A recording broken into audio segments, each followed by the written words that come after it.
Hello, hello. Good afternoon. This is Miami Business Leaders, and we have Reginald Andre, myself, and Dr. Valerie Ward Rhoden. And thank you all so much for watching today. Miami Business Leaders is about 1 year old now, and it was created for a way to organize and to have a way for us business leaders in the South Florida market to be able to conversate, to be able to share ideas, and to provide lead to each other.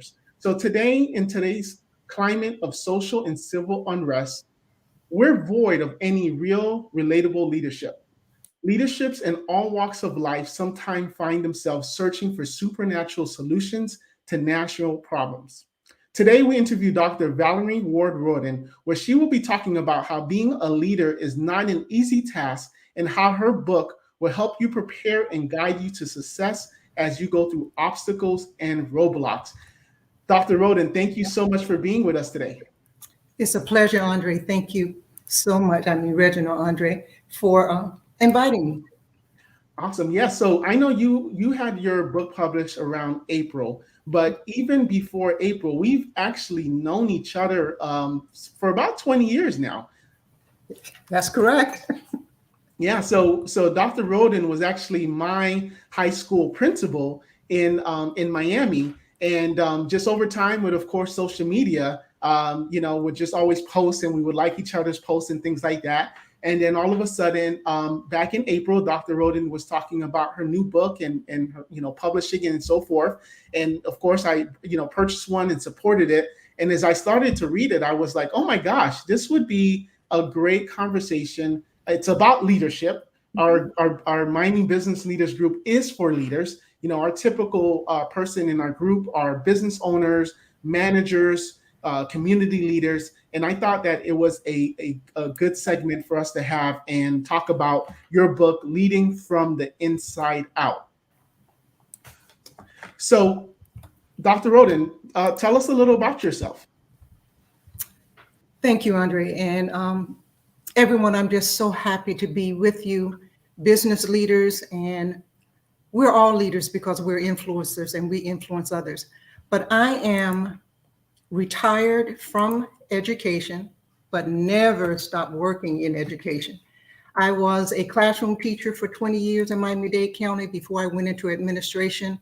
I was in administration for 17 years. 12 of those years were at William H. Turner Technical Arts High School, where Reginald and I met and collided and had a wonderful time together. And at William H. Turner, I was the assistant principal, the vice principal, and the principal. But at my retirement, I was given a second calling. You think that you've fulfilled your calling, and then something else happens. And it was this book. I was given the inspiration to write a book because it's a little manual to help leaders know that they're not alone and to give them some inspiration to continue to lead with compassion. And so now I'm working part-time with the school district, helping immigrant students to become self-sufficient. And I am working in ministry and right now promoting my book. And I'm enjoying life, and I want to just have a great time in this conversation with you and your viewers today, Reggie. Awesome. Yes, because in the Miami Business Leaders Group, we're always talking about websites, marketing, and how to be bringing in experts to grow your business. But we never talk about leadership. And if you don't have leadership, if you are not that leader within you and making sure that you're leaving behind that legacy with other people, then what is it that you're really doing? You don't really have a business if you're not that true leader that you're supposed to be. So again, thank you so much. I know, Dr. Rhoden, you've had an incredible journey. Just reading from your book, you talk about the one-room schoolhouse. Yes. One-room schoolhouse until now becoming a principal of a urban high school. How many students were there at that time? We had an average of 1,800 students each year. Now, we had a line of other students wanting to come in. Mm-hmm. That's the capacity that we could handle with excellence, 1,800. Right. And did you see yourself when you were around that time as the principal Was this even a thought, or this is, as you said, more towards when you left and retired, and then that's when you realized this is something that you wanted to do? Yes, it was after the retirement, and it was especially important to me because I wanted to share what I had learned in those formative years as a principal. And so, listening to guidance and wise counsel, I said, okay, a little pocket manual that leaders can use to help them to just be inspired. And I love how you said pocket manual, because when we talked about, actually doing this, I said, Dr. Rhoden, I love reading books, and I got your book, and I haven't read through it all. Actually, I didn't even open it, to be honest with you. But then when I started to read it, I realized that this is not something that you're just right. You're reading something cover to cover. This is actually something where you actually have to. It's not like a technical book, if you want to call it that. You're actually having to read it and to reflect on it, to write on it, to then say, okay, what do I do next? So I really like that, because I'm tired of technical books. I need something that's going to be like, I need that nugget. I need something. I'm going through something, and then this is something that can definitely help. So, what is it that you're most passionate about? Thank you for asking that question, because I've I've thought about my life. I've thought about my future, and I am most passionate about finishing my course, finishing what it was that God designed me to do and to bring me into this earth space, to leave a legacy for my younger generation and my family and others. Andre, if I may, because this is something very important to me, I've often heard that the two most important days in our lives are the day we were born and the day we discover why. And I've discovered why. And I'm passionate about sharing it, because I was brought into this earth space to inspire, to emulate compassion, to lead from my heart, and to show others that this is the better way. We get the better results. And it was so funny. I was thinking this morning, Andre, about your business, and you're in the cyber security business. And I said, you know what, Andre, and I call you Andre, Reginald and I are in the same business. He is in the business of protection of computers and information, and I'm in the business of protecting souls, our mind, our will, and our emotions. And so you and I are colleagues, even though we're two different generations and two different markets, maybe, but I'm hoping to bridge those markets. So I'm most passionate about legacy and finishing my course, finishing why I was brought into this earth space. Awesome. So let's talk about the X factor. What is that X factor for you, and how do you spend that time as a leader? For me, I believe the X factor is effectively managing change and time. Two big words, Reginald. And both are constant, but I believe we can interrupt them. And I believe we can interrupt both time and change by planning. And so the X factor for me is, how well do we plan? Do we set goals? And we know in business we have SMART goals. But in my field of faith, we have faith goals, and they're outlined in my book. And so those faith goals will keep us focused on our mission, what we have been brought here to do.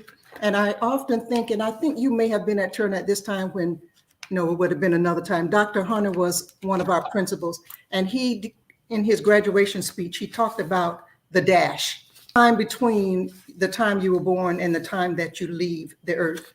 What did you do during that time, that dash in between? So I wanted to make sure that I shared with your viewers that faith goals are just as important as our SMART goals. And we know that these SMART goals mean that they're specific, measurable, achievable, relevant, and time bound. But for us in the faith industry, faith goals are focused, attainable, individual, trackable, and the most important, heartfelt. That is the difference. Reginald, if we're not passionate and working and planning from the heart, what are we doing? Mm-hmm. Won't the passion, won't the drive eventually sizzle out? So Yeah. faith goals, faith goals. Absolutely. We got some people on the chat here. I don't know if you see it, but they're saying, preach. And let's talk about that because, your book, it is full of scripture. And I know even somewhere, I believe I read where it says, it doesn't matter if you're Hindu, Christian, Buddhist, whatever the case is, you talk about that and how even though whatever their walk of life is and their belief is, how can this still help them? Oh, I love your questions. Love them. First of all, I am a minister, an ordained minister, but it is my prayer that today that I don't preach, I don't proselytize. I came here as my authentic self to show up as a compassionate, a compassionate leader so that your viewers would be intentional and think about how do I show up in my workplace each day? And so the scriptures are the foundation of my faith. But it does not matter whether you believe what I believe. Being compassionate, being kind, being thoughtful, wanting everybody to win, valuing a team, valuing listening, and most of all, valuing people over projects will work for whomever, believers or non-believers. Mm-hmm. Mm-hmm. And I'm sure, you don't have to go into specifics, but I'm sure especially dealing with a public school system, and it is, although it's a public institution, but it's still a business if you look at it in aspect, and you have that dog eat dog's world. And how how do you become and stay that leader when you know that someone else is looking for your position, or they're trying to put you down to make themselves go up? Because so how does your book help with someone like that? The reason why I wrote the book is because I struggled with that, Reginald. Mm-hmm. As a leader, I could not leave my faith, my values, my principles at the front gate of Turner Tech Senior High School. I couldn't do that. Mm-hmm. I had to walk into those doors as my authentic self, as a woman of faith. So what I did in the book, I wrote 30 wisdom guideposts. And since I mentioned the word wisdom, let me talk about two other things, if I may, and make sure I come back to your original question. Knowledge, understanding, and wisdom, for me, they go together. You're in the information business. That's knowledge. And we have a plethora of information. Information is generated seconds, just over and over again. Understanding, though, is that I now have knowledge and I understand how this operates. But wisdom is application, Reginald, viewers. Wisdom takes it to that next level. So in my book, I wrote 30 wisdom guideposts based on my faith in the scriptures and my experiences. The book is not a daily devotional. The book is not a technical manual, as you said. Mm-hmm. It is an inspired manual. Any day that you are having one of those days that we all have as leaders, where it seems like Murphy's Law personified, pick up the book, open it and read it, and you will find an inspiration to say, my brother, my sister, you are not alone. Mm-hmm. Continue to lead from the heart. Continue to believe in yourself. Continue to put people over projects, and you will get to the other side. And so on those days when you've been called in I can remember distinctly, we received an edict during the time that children were being mistreated in our communities and schools. We received an edict not to touch children because this district didn't want it to be taken the wrong way. Reginald, I'm a toucher. So I said, okay, Father, I read the edict, but my heart is saying, when I see this student sitting alone in the cafeteria, the first day that was okay, but the second day when he's still there alone, I've got to go and touch and bring some other students into his space to let him know he's not alone. And so I had to decide, am I going to follow this rule or am I going to follow my heart? But with good sense, I was raised to have good common sense. So I would find the students and say, look, Reginald, Jimmy over here has been sitting by himself. This is the second day at lunch. I want you to take your lunch, sit next to him, strike up a conversation, invite him to join you, the club that you belong to, and bring him into the space of the family of William H. Turner Technical Arts High School. Those are the kinds of experiences that I've shared in this book. And I believe it will help leaders, no matter what industry, no matter what field, whether you are a believer or non-believer, because these principles work in the lives of people who implement them.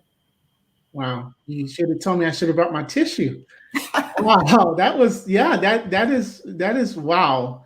Because, it's like you said, like you, and just to clarify, it seems that you got like a memo, right? That's what an EDM is? Yeah. Okay. So you got a memo from the higher up saying that, this is a rule, this is why we're doing it. And then you saw a student and you would have just wanted to be there, but then you had to, and I think that's one of those things where, for business leaders, especially when you're grounded with faith and you don't want to leave that at the door, you don't want to be someone who comes into the business and then you're a different person. Like, how can you do that? Because then you're lying to yourself. You're lying to people are going to see it. So I'm sure it was very difficult being in that atmosphere and then with all the rules and things like that. And so, wow. Yes. It very difficult. And, this concept of separation of church and state, and I'm not going to get into it, but that's a lie too. Because there is no separation. Our states were built on the foundation of Christian principles, but that's the accepted, principle that we have now. And so the first inclination is to leave your faith or your beliefs at the door, but you just can't be your authentic self. How long can you be someone other than who you are and be effective? And leaders have to have followers. I've often heard that if you look behind you and nobody's following you, you're not a leader. Right. So how can you lead effectively being a fake or a shadow of who you are? Right. I have to show up the fullness of who I am. I have to. If I am going to be that person who will help others to win, to help others to live their best life, to help others to sharpen their skills and go from being followers to leaders, and then to become those that impact and change nations even. Some of the students from Turner Tech are changing nations, not just the little town of Miami where they grew up. They are in other countries. They're all around the United States, making a difference. They're change agents. Yeah, they're change agents. You won. Look at you. You won. And that's a result of compassionate leadership. That is not a result of cowering and making myself smaller and being something other than who I am. Yes. And if anybody has any questions for Dr. Rhoden, please put them in the chat. We've gotten a lot of comments so far, and we did have someone on YouTube ask a question, Dr. Rhoden. So I'm going to read it for you. Her name is Samantha. She says, how do you follow someone who isn't the leader you speak of? Wow. Excellent question, Samantha. You follow from your strengths. You follow from a posture of grace. You follow from a posture of, let me look within and see, how can I grow? How can I grace this other person as he or she grows? It is impossible to change others, but we can change the way we react to them. And I can give you many examples of when I was in leadership as a principal. There were students as well as adults, teachers, administrators, who made it their agenda for the day to make life difficult for me. And I'm thinking of one example, and I may not go into that because it was so traumatic for me. But what I made a point of doing is to walk in each day with my head high, with grace, with confidence that whatever came up today, I can handle it with help with the Creator. I didn't focus on the other person. I focused on my mind, my will, and my emotions. That's why I said at the beginning, Samantha, I'm in the business of protecting souls. Protect your soul, sweetheart. Your mind, your will, and your emotions. Your feelings, you cannot help. That's why they call them feelings. But how you display those feelings, you can control. So give that person a chance to grow. Be an example for them. But continue to be your authentic self and find joy. Reginald, I told you when we were talking about this interview, I want to have fun. I want to enjoy this time with your viewers. It's important to me to finish my course with joy. Samantha, make that your declaration each day. No matter what happens, no matter how he or she leads, I'm going to be a good example and I'm going to have joy. Yes. Yes. So for me personally, I haven't had a boss in a long time, but I do deal with clients, and those, in the sense, my clients are my bosses in that sense. So I have a question where, a lot of times you'll have clients that may ask you to do stuff, or you may see how they're treating their other employees, and it's sometimes not even your business to say something, because it's like, hey, I'm just here to work on your systems and get you back up and running. And so my question to you, Dr. Rhoden, is, so when you see that, even if you're walking on the side of the street, and again, you're not trying to get in someone's business, but sometimes you just feel compelled to say something, or to give someone that nugget or whatever of that inspiration. How, tell us some examples of how maybe you've even encountered those situations. Great question. And I would say even where it may be where you have again, speaking in general, but you may have a student, but then the parents is, I don't want to use the word toxic, but it's coming from the parents. So like, it's not even in their control. Right. First thing I do, let me speak from my standpoint, is I take a minute and I breathe. You have to allow yourself to get out of that spirit of confusion, because there's chaos and confusion around you. You don't have to be chaotic. Okay. So the first thing is I breathe, deep breathing, because that gives me a chance to connect with my inner creator, whoever that may be for you. And it opens my spiritual ears to hear the wisdom that we talk about in this book. That wisdom will say, what just happened in this business or just happened in the school is only at the flesh level. Your emotions just got aroused. Or it may say it happened at the heart level, meaning your principles of your faith, your ideals have been affected. If it's at the flesh level, let it go. If it's at the heart level, ask for wisdom, ask for timing, and at the right time, speak up with the right words and the right heart and intent behind it. With a student, I've had, I'll give you an example.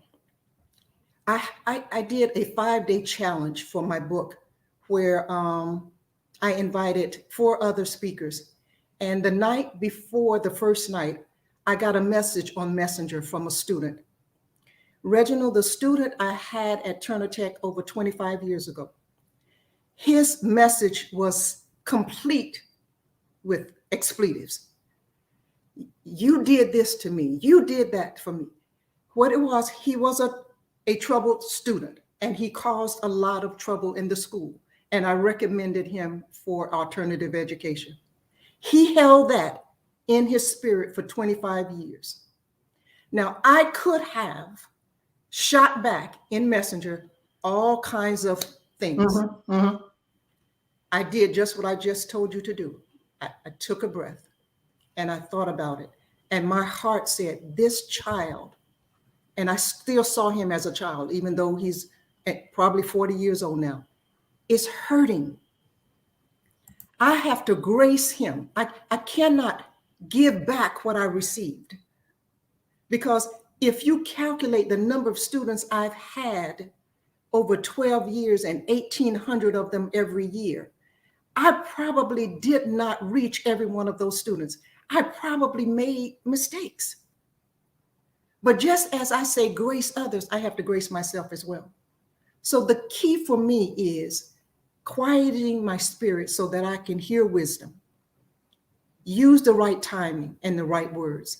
I typed back to that student, I only wanted the best for you.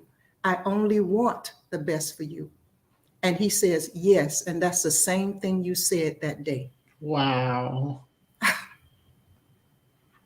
So it gave my heart joy to know my authentic self then and now is a compassionate leader. Wow. Wow. Yes. So I think you're saying you really have to don't be so quick to react, you know? That's it. Yeah. So let's get in the book. Let's get in the book. I'm going to first start off with my favorite. And then after that, I like for you to give you your favorite and give why. Okay. So I'm going to go to page 77. And again, so the book, which is titled Leading from the Inside Out, we had a lot of people actually ask where they can buy the book. So we did put the links, and at the end, we'll also put the links again. So every day is essentially or every chapter, is that the right word of saying it? Is a wisdom guidepost. So we're going to go to page 77, and it says, live your best life and make the greatest impact. And I'm going to go ahead and just read just a quick paragraph. It says, joy is more than a warm, happy feeling that comes when things around you are going well. Joy is not dependent on your circumstances. It is a powerful force from which you can lead with compassion. True joy, key word, true joy is found in the serene presence of spirit. So you can experience it in the classroom, boardroom, or on a crowded subway. Don't rule joy out because your day is filled with difficulties.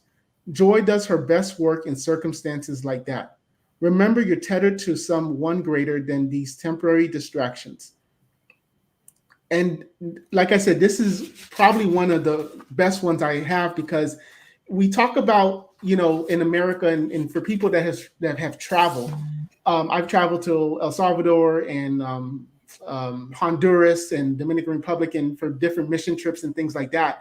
And, when you see them, and when you see the people there, and they're in the poorest of the poor countries, although they may be poor, although they may not have had a meal, and they haven't showered and things like that. But one thing that you saw still in them was joy. and they didn't have what we have and the air conditioner and things like that. And it's interesting, and the reason to get to my point of why I love this is because the word of true joy. And I remember when I was coming back from my flight, and I was then coming into Fort Lauderdale Airport, and you think about all of the waste that we have here in America, and just all the things that people have and that they don't appreciate. And over there, they didn't have a lot, but the true joy, you could still see that they were smiling and playing with the little that they had. So I really love that, because it says, don't rule joy out because your day is filled with difficulties. Even though maybe a client fired us, or someone, we saw something that made that bothered us, or someone said something, whatever the case is, but don't let that steal your true joy. And that's kind of why I would say, for me, this is my wisdom post that I love the most. Awesome. That's awesome. Yeah. So, and that's Habakkuk 3:17 to 18. I failed to mention that. So let's talk about yours. What page should I be going to yours for your favorite one? I'm laughing.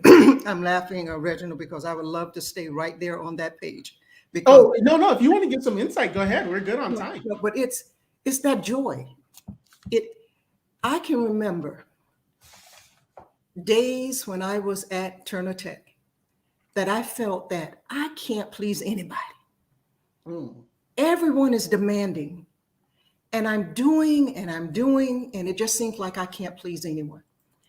And to show you how spirit works, on one of those days, I was walking the hallway with a visitor, and that visitor was there on a good mission. But my spirit was still vexed. And I came upon one of the students, and I can still see her face. And I just, as I usually do when I have visitors in the building, I said, sweetheart, tell Miss Smith, I'm just saying Smith, about your school, your experiences here. And she went on to talk about the Health Academy. And then she went on to say, and you know what, Ms. Rhoden, you cry a lot too, but your tears baptize us. Oh, wow. Your tears baptized. Now you're talking about joy, Reginald. Joy, joy, joy. And so even through, as you said, those tough times, we still have joy. But sometimes you have to go looking for it. So I went looking in the hallway because I knew if I can get to a student, then I could find my joy. Another example. I generally would try to have lunch in my office, but most times it would be interrupted. I was in my office trying to have lunch, and a little note came underneath my door, and it was from two students. And they said, Ms. Rhoden, the Spirit led us to come and pray for you. Another one of those days, Reginald.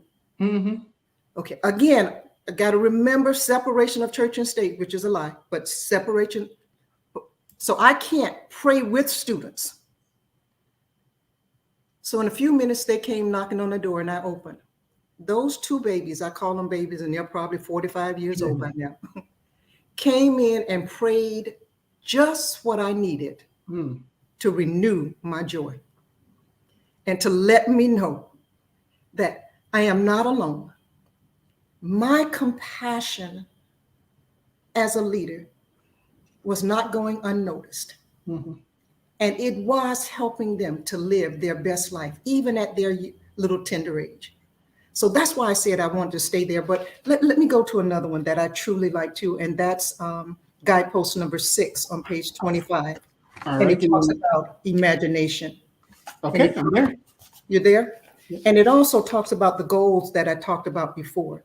But I want to talk a little bit about imagining how we can truly make a difference in the lives of others. And that's why I wrote this book. I remember, and I don't know if you guys remember, where I was and what I was doing when the insurrection at the White House came on the media. I was having my car detailed. Okay. And while I sat and waited, I was just, as we all do, we go to our phones and we're just thumbing through the news feed. And I saw all of this violence. And my first thought was, oh, this can't be in the United States. But I kept reading and I kept seeing these familiar sites, the White House. I could not believe what I was seeing. And so my mind immediately went to imagining what could have been in the minds of those people. What could have been in the mind of the leaders or minds of the leaders that ignited that? We have to imagine life better, viewers. We have to imagine life where we care, we handle our differences and our conflicts in a way that everybody wins. We have to imagine and set goals that each day when I show up in this earth suit, in this earth space, I am making a difference. If I have to imagine before I leave my home and ask Spirit, what is it today that I can do? Who is it I can bless today so that life is better, not just for me, but for all those that I come in contact with now and in the future. Imagine and be intentional. Plan how you make a difference. Dr. Miles Monroe, and please, you know, I love to talk. And We're good. We're good. Okay, all right. Dr. Miles Monroe is one of my mentors. Now, he died in a tragic accident, plane crash, along with his wife and other members of his staff. But he left a legacy. I believe he finished his course. He left a legacy of great teaching, and you can get them on YouTube. And he said, as a man thinketh, he leads. And I'm going to change it for me. As a woman thinketh, she leads. So I think intentionally, I imagine intentionally leaving a legacy that people who come into my space leave better. Leave with joy. Leave with knowing they are enough, validated, listened to. You know, as leaders, we have to be good listeners. And honestly, Reginald, folk can tell if you're really sincere. If they're talking and you are answering phone and you're cutting in on the conversation and you're not looking them eye to eye, nah, they know. And so we have to be good listeners. And to get to that point, if we have to imagine or be mindful, let's do it. Because that dash, the day we were born, the day we discovered why, what's going on in the middle, we should be making sure that we're making an impact, the greatest impact in the lives of others. And sometimes it's so difficult with, you know, being laser focused. You know, you're in your busy life, you have your goals, your deadlines, and then to it's kind of like the cliche, stop and smell the roses, but it's like kind of stop and like ask one of your staff members, your employees, whatever the case is, your colleagues, how are you doing? You know, like what's going on in your life, and kind of like and looking for that, and to provide your joy into them, because you don't know what they're going through. And that perfect example with those two students that you mentioned, where the Spirit led them, but for all they can think is, oh, Dr. Rhoden, she's the principal of the school. She made it top, and life is good. She has her assistants, and you know, the grades are good and all of that, and it's easy life. But then here you are in your office, and it was a tough day. It's tough. Yeah, we have to be intentional about it. We truly. And Reginald, I like the way you said, ask the people you work with or work for how they are doing. But son, be sincere about it as well. Truly want to know how they're doing and how can you help them to do better. Because again, people can tell if it's just a cliche, if it's just from the technical manual, because the technical manual tells you to do that, you know that. Right. But they can discern whether that truly came from the heart. Do you really care how I'm doing today? Yeah, because that's an unfortunate thing now. Hey, how you doing? Oh, doing good. Like that's like any conversation, that's what you say at the beginning. Yeah. And yeah, sometimes that's just what it is, but try to like take a step back and like how are you really doing, you know?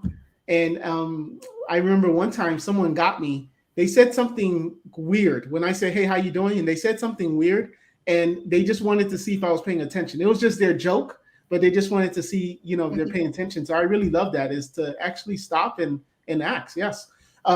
We have someone, Amerlin. He asked a great question, and I'm going to post it here. He says, "What advice would you give to someone trying to get over imposter syndrome?" I've heard of that word, but Yes. I'll be, you know, honest. Can you just define that, if, and then go ahead and let us know what you think about that. Thank you, Amerlin, for posting that question. Awesome question. Awesome question. Let me start by saying that I identify as a kingdom entrepreneur. Hmm. The kingdom, that's my faith. Entrepreneur, that's what I do. And Hmm. that's growing this business of inspirational speaking and counseling and helping people find purpose. What is it between birth and when we discover who we are? Imposter syndrome, for your viewers, is you're showing up each day with a facade, a shadow, or a fake you, generally based in fear, generally based in not having a true picture of who you are and your purpose. So, how do you get over that? Pursue your purpose. You are unique. You are created in the image of the Creator. You are created to win. You are created to be successful. But those things depend on what you do each day. One of the things that we get trapped in as humans in this earth suit is procrastination. We get trapped in blame. We get trapped in unforgiveness, and I can go through some other things. So, young man who asked the question, search yourself. Be reflective, as I have these reflection notes in the book. Who are you? Who would you like to be? And then you pray and ask Spirit, why was I created? And you show up every day with the intention of being your authentic self, not being a man pleaser, but being your authentic self. I speak to you now, sir. You are enough, just as you are. I grace you with every mistake that you've ever made, ever will make. But you are enough. Know that and show up every day as your authentic self with knowledge, with understanding, and seeking wisdom. The answer to it is wisdom. Reginald, we need to understand we cannot do life on our own strength and our own knowledge. Life takes greater. It takes the guidance of spirit. It takes wisdom. Wisdom does not come from reading more books, going to more workshops, going to more conferences. Wisdom comes from your quiet, contemplative time that you spend in your presence, in your essence, and the essence of spirit. That's where you get your wisdom. That's where you get your identity. Then you let go of the fake. You let go of the imposter, and you show up your authentic self. Mm. Great Mm. question. Great question. Yes. Yes, and I, like I said, I've heard of the term, and a lot of times too with this imposter syndrome, you're kind of like kind of comparing yourself to others, and you're looking to see. And actually, oh man, I can't remember, but I remember you talked about that somewhere, where like comparison and like thinking that someone like they're doing all of this, and then you looking at your life. Do you remember which one that was? I don't remember the exact one, but I can tell you it does not work. It does Yeah, not work in your yeah, favor. You yeah. don't need to compare. You are unique and you are enough. We don't hear that enough. Mm-hmm. We keep hearing you didn't do that, Mm-hmm. or you didn't reach this goal, or you didn't reach this milestone. But what did I do? I'll Yes. give you another example. Sure. In the book, I revealed that in 2018, I was diagnosed with a very aggressive form of breast cancer. I am healed, whole, and well. Thank you, thank you, thank you, Creator. But after all of the treatments and everything that I went through, radiation, chemo, surgeries, everything, I'm healed, whole, and well. But I wanted to make sure all of my cholesterol, my heart, my liver, all of my kidneys, all of my internal organs, because as we know, chemotherapy is poison. Mm-hmm. Radiation is poison. And so I have a cardiologist. And when I went to her, my cholesterol was high. And she says, "Oh, I need to put you on some statins." Statins are cholesterol medicine that will wreak havoc on your muscles. I said, "No, sweetheart, I appreciate your professional opinion, but I'm not going to take statins." So I did all the natural things, supplementation, diet, exercise, all of that. So a year ago, my numbers were high. But during this last year, I've been working hard at it. So I go and I take the test again. When we get the results, she got the results, I didn't get them. I called and asked. No, I went in and she says, "Oh, it's still high, still high. Statins." I said, "No." But then the spirit let me say, "Get a copy of your records." Reginald, do you know that in 1 year, my numbers decreased 20 points? Do you think the doctor ever once said, "Valmarie, your numbers are still high, but young lady," I like that, the way I said that, young lady, you've decreased your numbers by 20 points. Never, never mention it. We do that a lot in life. We highlight the darkness, or we highlight the things that didn't go well for our own purpose. But when have we said, "Young man," or an employee that works for you, or a colleague, we didn't reach our quarterly goal, but we are 3 points higher than we were just a month ago. Let's rejoice. Let's have joy. And then let's go to planning. Remember, time and change can be interrupted by planning. Let's plan together, collaboratively. There's an African proverb, Reginald, that says, if you want to go fast, go by yourself. But if you want to go far, go together. Mm. Mm. And it's so right, because it's all about the delivery too, because like you said, if that goal wasn't met, there's one avenue of going about it, which is chastising them and telling them how horrible they are. And then all they're going to do is start to look for another job, or not produce as much. Or like you said, go out and say, "Hey, look, we didn't meet this." And if you need to be firm about it because, it's sales or whatever the case is, that's fine. But we didn't meet this, but we did get this far. Now let's plan, and how are we going to reach it for the next quarter, for the next month. So I definitely agree with that way of coaching. Yes, yes, definitely. Yeah. Brenda here, I'll put it here. Brenda Laurie says, "Make mention of the right, not just the wrong." Yes, Brenda, you're correct. Yeah. By the way, Brenda is one of my tribe. She was my coach. She was my accountability coach as I was writing.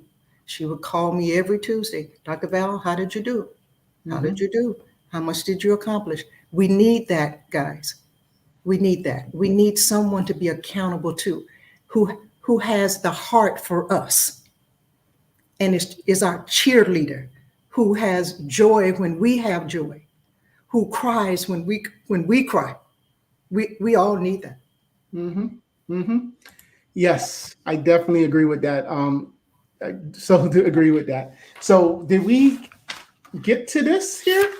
Because I know we started talking about it. So your favorite, which is on page 25, right? Yeah, it's the imagination. And that's when I talked about Yeah. Okay. imagining. So it was on there. Yeah. Awesome. Awesome. And then we also had another question. And everyone, thank you so much. This has been really, really good. We've had a lot of comments. We have a lot of viewers watching. My name is Reginald Andre with the Miami Business Leaders Group. I'll be putting a link below. We have these type of conversations all the time. This time, but I'm going to say this is the first we had a leadership, and this is the first where it's like deep in. Usually, it's about marketing and growing your business. But as we're realizing, we need to take a step back, and we need to focus also on how to be that leader, because your business is not going to grow the way you want it. It may grow, but it's not going to grow the way you may want it if you are not that leader. So we did have another question. Let me find it in the comments here. Okay, so the question is, what advice would you give to someone who has accepted the world's perception of them to become their reality? Oh boy. The question is very similar to the gentleman with the imposter syndrome, because what you just described is the imposter syndrome. Mm. You know, sometimes, is this from a young lady or a young man? Can It's you a tell? man. It's a man. It's a Yeah. man. So sometimes you just need to take a break. You know, you need to just kind of get away to yourself. I would suggest a fast, a fast from social media, a fast from other things that you know that's going on in your life that I don't. A fast from toxic individuals that may be a mother, maybe a father, maybe a sister, maybe a coworker, maybe a pastor, maybe a girlfriend, a husband, wife. Take a break, and you know how much of a break you can take depending on the relationship. And make self-care and self-reflection your top priority. So much of what we do is putting other people first. Mm. I did it, so I can talk about it with confidence and with authority. I did it. And I remember the day when I told my sons, I'm taking off my Wonder Woman cape, Mm-hmm. and I'm tearing it up because I was never good at it anyway, because that's an imposter. That's not who I am. I am enough. I'm not. I have to tell you another story.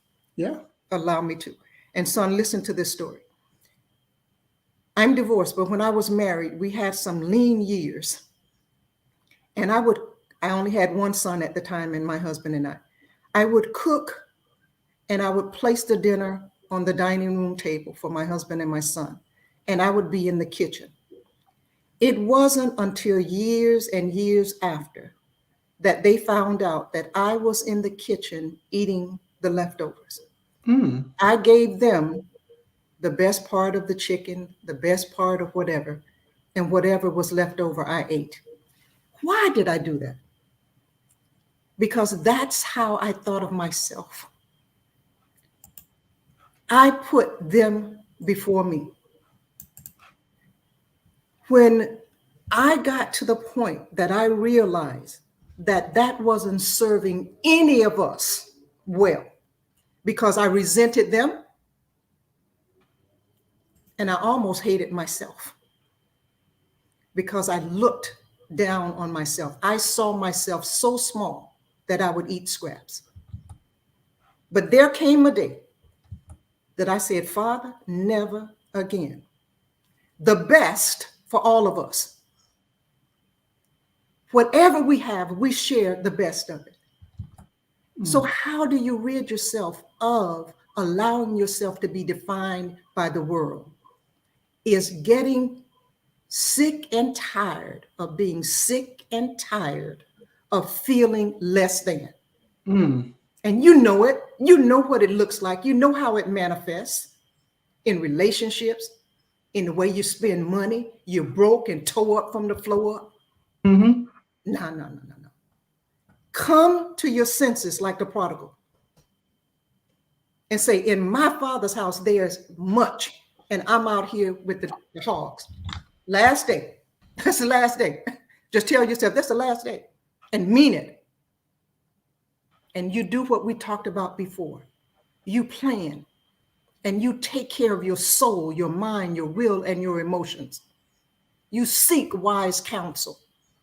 You sit at the feet of intelligent, spiritual people and let go of them folk who are just speaking foolishness. It has not served you well. It won't serve you well. But I speak to you now. You are enough. You are not what the world says you are. You are made in the image of God. You are made to win. You are made to prosper. And God loves it when you prosper. And he sings songs of praise over you when he sees his son prospering. That's my boy. That's my son.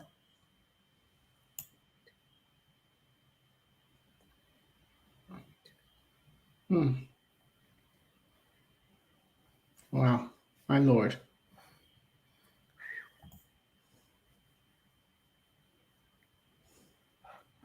I'm getting chills right now.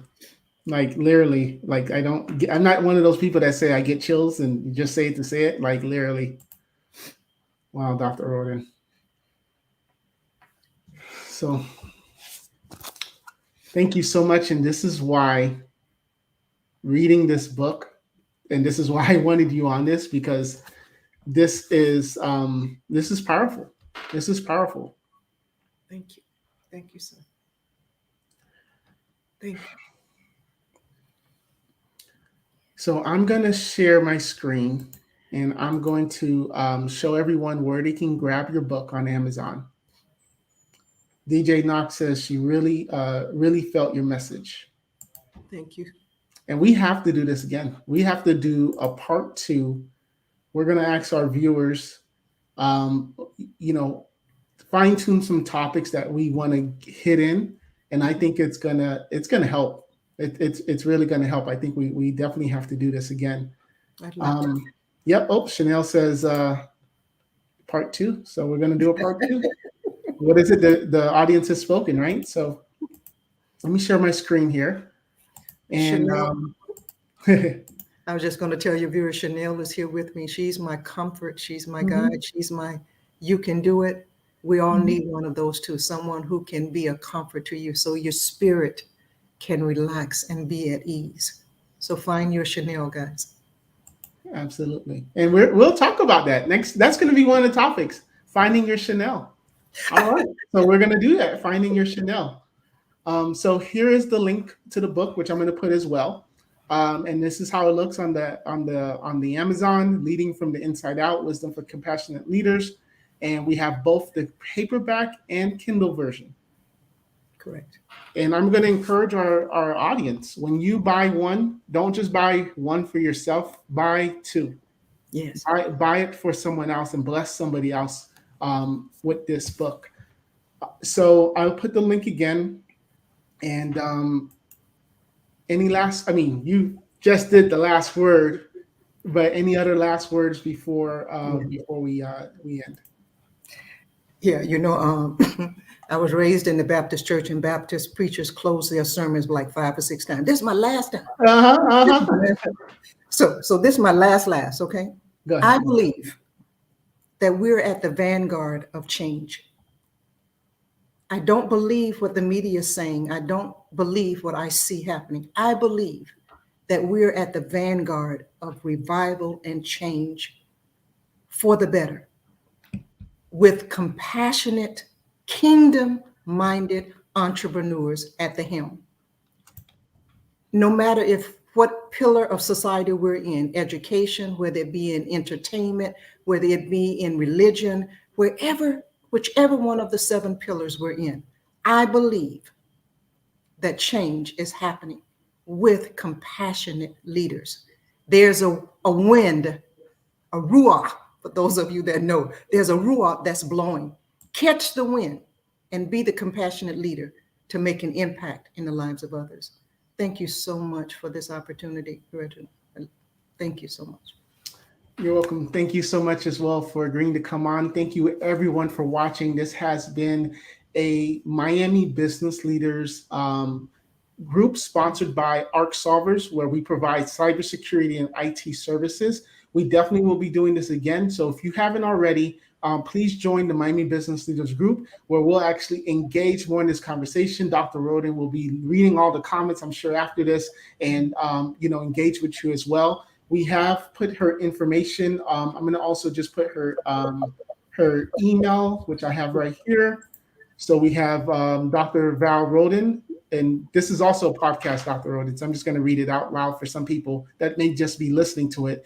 And that's dr dot, which is period, VALRHODEN at gmail.com. And we also put the link for the Amazon. So everyone, thank you so much for watching. And we'll see you next time, and hopefully sometime in October for part 2 of our Leading from the Inside Out book review. Bye-bye. Part 2. Yep, part 2, yes. Part 2. Thank you. Bye-bye.